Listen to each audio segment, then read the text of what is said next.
para pemirsa yang dikasihi Tuhan dimanapun Anda berada. Bersama saya Diana Murdiana dalam program acara pembacaan buku Kemenangan Akhir. Saat ini kita sudah berada di pasal 29 dengan judul Asal Mula Dosa. Bagi banyak orang, asal mula dosa dan alasan keberadaannya merupakan suatu sumber kebingungan besar. Mereka melihat pekerjaan si jahat dengan akibat-akibatnya, bencana, kehancuran yang mengerikan, dan mereka bertanya-tanya, bagaimana semua ini bisa terjadi di bawah pemerintahan dan kedaulatan oknum yang tak terbatas dalam hikmat, dalam kuasa, dan dalam kasih. Suatu misteri yang mereka tidak temukan jawabannya, dan dalam ketidakpastian dan keraguan-raguan mereka dibutakan terhadap kebenaran yang dinyatakan dengan jelas oleh firman Allah.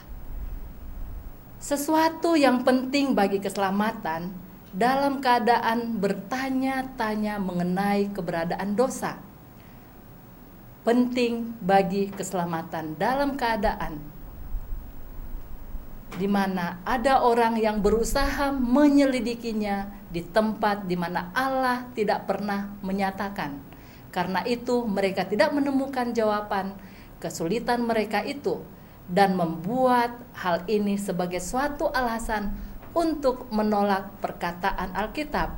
Namun yang lain gagal mengerti dengan kesempurnaan masalah besar kejahatan ini karena tradisi dan penafsiran yang salah serta menutupi ajaran Alkitab mengenai tabiat Allah, sifat pemerintahannya dan prinsip-prinsipnya dan menangani dosa.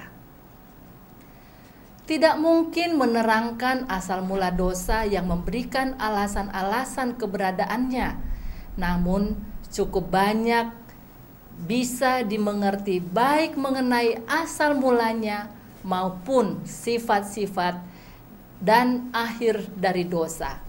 Untuk menyatakan sepenuhnya keadilan dan kebijaksanaan Allah dalam menangani kejahatan, tidak ada yang lebih jelas diajarkan di dalam Alkitab selain bahwa Allah dalam hal apapun tidak bertanggung jawab bagi masukannya dosa, dan tidak ada penarikan kesewenang-wenangan rahmat ilahi. Tidak ada kekurangan dalam pemerintahan ilahi yang memberikan kesempatan timbulnya pemberontakan.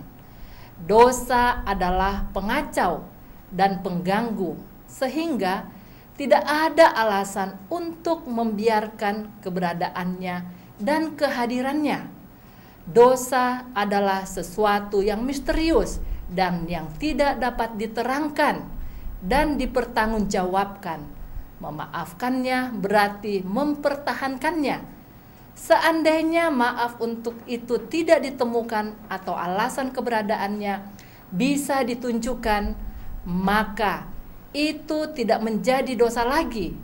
Definisi kita satu-satunya adalah yang memberikan di dalam firman Allah. Dosa adalah pelanggaran kepada hukum.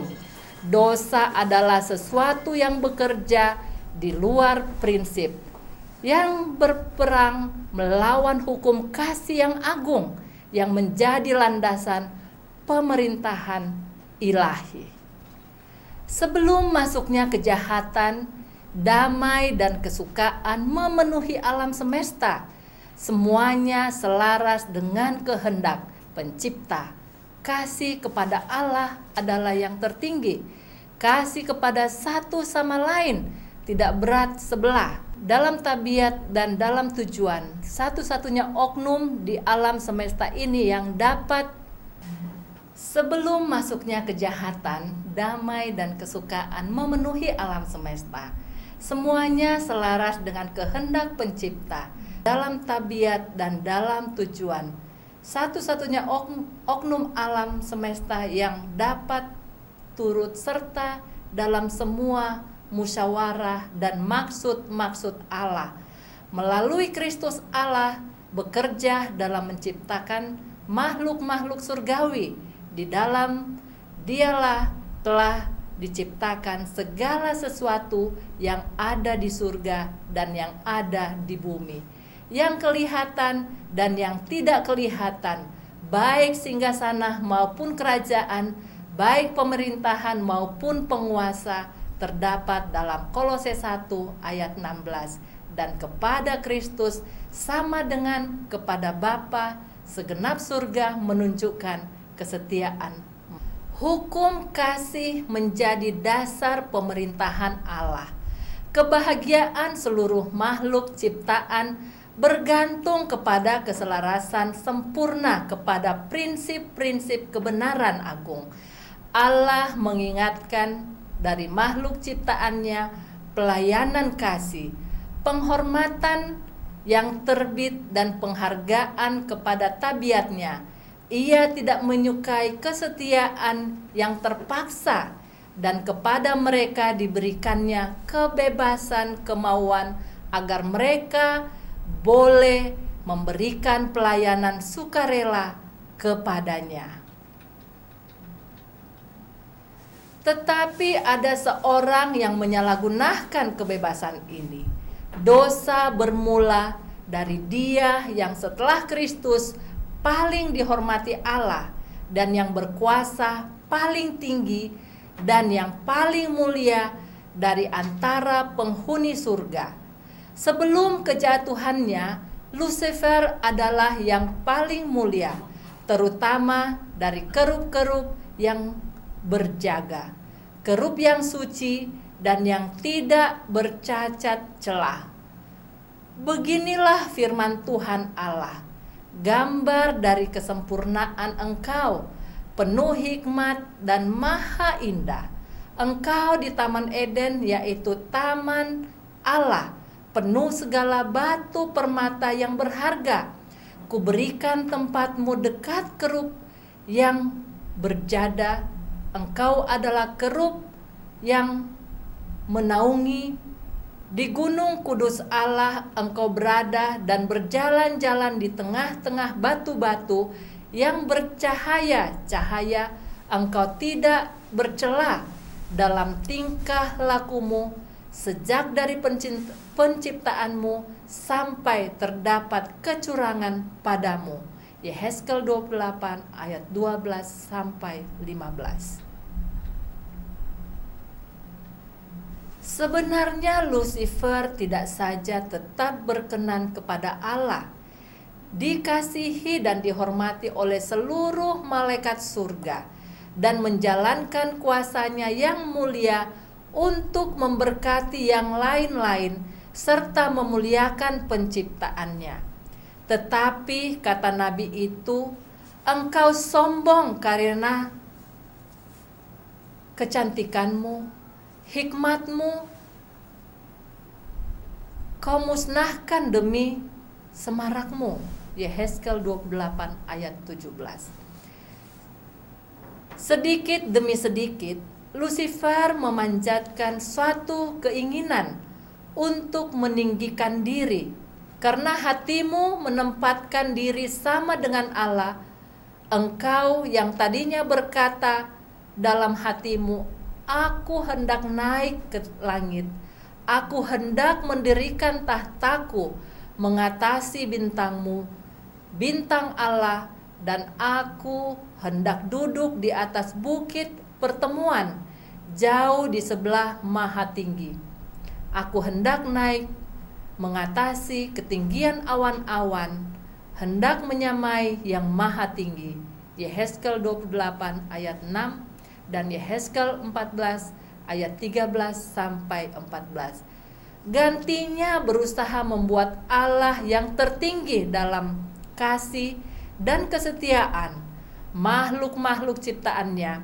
Lucifer berusaha untuk memenangkan pelayanan dan penghargaan mereka untuk dirinya sendiri.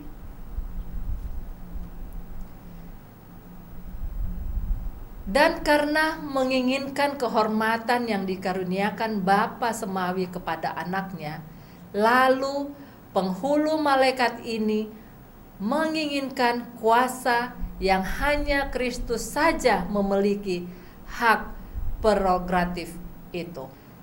Seluruh surga telah bersukacita untuk memancarkan kemuliaan penciptaan dan menunjukkan pujian kepadanya. Dan sementara Allah dihormati seperti itu, seluruhnya memperoleh damai dan kesukaan. Akan tetapi, satu tanda pertentangan sekarang merusak dan mencari simpati orang-orang lain dalam dosa mereka. Gantinya memperbaiki kesalahan mereka, mereka marah kepada yang menegur. Seolah-olah ia adalah penyebab satu-satunya kesulitan. Sejak dari zaman Abel yang benar itu sampai ke zaman kita ini, begitulah roh yang ditunjukkan kepada mereka yang berani menegur dosa. Pemutarbalikan yang sama mengenai tabiat Allah maksud kami, sebagaimana yang dipraktekkan setan di surga, yang menyebabkan Allah dianggap sebagai Allah. Pemutarbalikan yang sama mengenai tabiat Allah, sebagaimana yang dipraktekkan setan di surga, yang menyebabkan Allah dianggap sebagai Allah yang kejam dan bengis. Setan mempengaruhi manusia untuk berdosa. Dan atas keberhasilannya sejauh itu, ia menyatakan bahwa pembatasan-pembatasan Allah yang tidak adil telah menyebabkan manusia jatuh, sebagaimana mereka dituntun kepada pemberontakannya sendiri. Tetapi yang kekal itu sendiri menyatakan tabiatnya, Tuhan, Allah penyayang dan pengasih, panjang sabar, berlimpah kasihnya dan setianya, yang meneguhkan kasih setianya kepada beribu-ribu orang, yang mengampuni kesalahan, pelanggaran dan dosa, tetapi tidaklah sekali-sekali membebaskan orang yang bersalah dari hukuman. Keluaran 34 ayat 6 dan 7. Dalam pengusiran setan dari surga, Allah menyatakan keadilannya dan mempertahankan kemuliaan tahtanya. Akan tetapi, bila mana manusia berdosa melalui penyerahan kepada roh yang murtad atau setan, Allah memberikan bukti kasihnya oleh menyerahkan anaknya yang tunggal mati bagi manusia yang jatuh itu.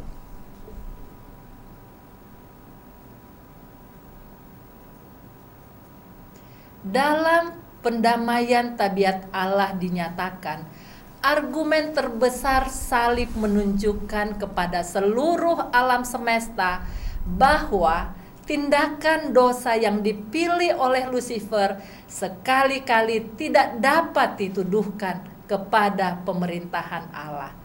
Dalam pertentangan antara Kristus dan setan, selama masa pelayanan juru selamat di dunia ini, tabiat si penipu besar itu telah disingkapkan. Tak ada sesuatu yang begitu berhasil menumbuhkan dan kasih sayang malaikat-malaikat surga dan seluruh alam semesta yang setia, selain perlawanan kejam terhadap penebus. Hujatannya yang paling berani menuntun agar Kristus menyembah Dia. Keberaniannya yang gegabah membawa Kristus ke puncak gunung dan ke atas menara Ka'bah. Kedengkiannya yang sungguh-sungguh untuk mengkhianatinya diungkapkan dengan menyuruh Kristus untuk menjatuhkan dirinya ke bawah dari ketinggian. Niatnya yang jahat yang terus membuntutinya dari situ tempat ke tempat yang lain, mengilhami hati imam-imam dan orang-orang untuk menolak kasih-Nya. Dan pada teriakan terakhir, salibkanlah dia, salibkanlah dia. Semuanya ini menimbulkan kekaguman dan perasaan marah semesta alam. Setanlah yang mendorong dunia menolak Kristus. Raja kejahatan itu mengerahkan seluruh tenaganya dan kelicikannya untuk membinasakan Yesus. Karena ia melihat bahwa kasih dan kemurahan juru selamat, belas kasihannya dan kelemah lembutannya menggambarkan kepada dunia ini sifat Allah. Setan menentang setiap pernyataan yang dikemukakan oleh anak Allah dan menggunakan manusia sebagai alatnya untuk mengisi kehidupan juru selamat dengan penderitaan dan duka cita. Kelicikan dan kepalsuan dengan mana ia berusaha menghalangi pekerjaan Yesus. Kebencian yang dinyatakan melalui anak-anak pelanggaran, tuduhan terhadap dia yang hidupnya adalah kebaikan yang tiada tandingannya. Semuanya tabiat dari rasa dendam di lubuk hatinya yang terdalam, api kecemburuan dan permusuhan, kedengkian dan dendam kesumat meletus di Golgota terhadap anak Allah. Sementara seluruh surga menatap pemandangan itu dengan rasa ngeri. Pada waktu korban agung itu telah terbakar telah terbakar habis, Kristus naik ke atas, menolak penghormatan para malaikat sampai ia lelah mempersembahkan permohonan, "Ya Bapa, aku mau supaya dimanapun aku berada, mereka juga berada bersama-sama dengan aku." Yohanes 17 ayat 24. Kemudian dengan kasih dan kuasa yang tidak terkatakan, datang jawaban dari tahta Bapa. Semua malaikat Allah harus menyembah Dia. Ibrani 1 ayat 6.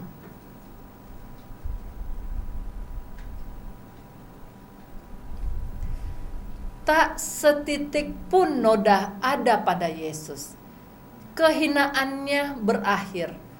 Pengorbanannya telah selesai, dan kepadanya diberikan nama atas segala nama. Sekarang kesalahan setan terpampang tanpa maaf. Ia telah menyatakan tabiatnya yang sebenarnya sebagai pembohong dan pembunuh. Telah dinyatakan bahwa roh yang sama telah digunakan memerintah anak-anak manusia yang di bawah kekuasaannya. Akan ditunjukkannya seandainya ia diizinkan menguasai atau mengendalikan penduduk surga. Ia telah mengatakan bahwa pelanggaran hukum Allah akan mendatangkan kebebasan dan meninggikan diri, tetapi yang terlihat akibatnya ialah perbudakan dan kehinaan.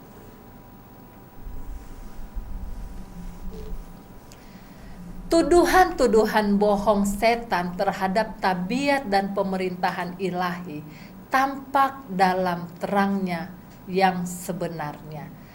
Ia telah menuduh Allah berusaha hanya meninggikan dirinya sendiri dalam mewajibkan makhluk ciptaannya tunduk dan menurut kepadanya, dan telah menyatakan bahwa sementara pencipta menuntut penyangkalan diri dari yang lain-lain, ia sendiri tidak mempraktekkan penyangkalan diri dan tidak berkorban. Sekarang tampak jelas bahwa bagi keselamatan bangsa yang jauh dan manusia berdosa, penguasaan alam semesta alam membuat pengorbanan yang paling besar yang dapat dilakukan oleh kasih. Karena Allah mendamaikan dunia dengan dirinya oleh Kristus dengan tidak memperhitungkan pelanggaran mereka. 2 Korintus 5 ayat 19. Tampak juga bahwa pada waktu Lucifer telah membuka pintu masuknya dosa oleh keinginannya yang mulia dan supremasi, Kristus telah merendahkan dirinya untuk membinasakan dosa menjadi penurut sampai mati. Allah telah menunjukkan kebenciannya terhadap prinsip-prinsip pemberontakan. Seluruh surga melihat keadilannya dinyatakan, baik dalam menghukum setan maupun dalam menebus manusia. Lucifer telah menyatakan bahwa jika hukum Allah tidak bisa berubah dan hukumnya tidak bisa diampuni, maka setiap pelanggar selama-lamanya tidak bisa berkenan kepada Allah. Ia telah mengatakan bahwa umat manusia yang berdosa telah ditempatkan di luar jangkauan penebusan, dan oleh sebab itu manusia telah menjadi mangsa. Akan tetapi kematian Kristus adalah suatu argumen demi manusia yang tidak bisa diruntuhkan. Hukum dari hukum itu jatuh kepada Dia yang setara dengan Allah, dan umat manusia bebas menerima kebenaran Kristus oleh suatu kehidupan pertobatan dan merendahkan diri menuju kemenangan, sebagaimana anak manusia menang atas kuasa setan.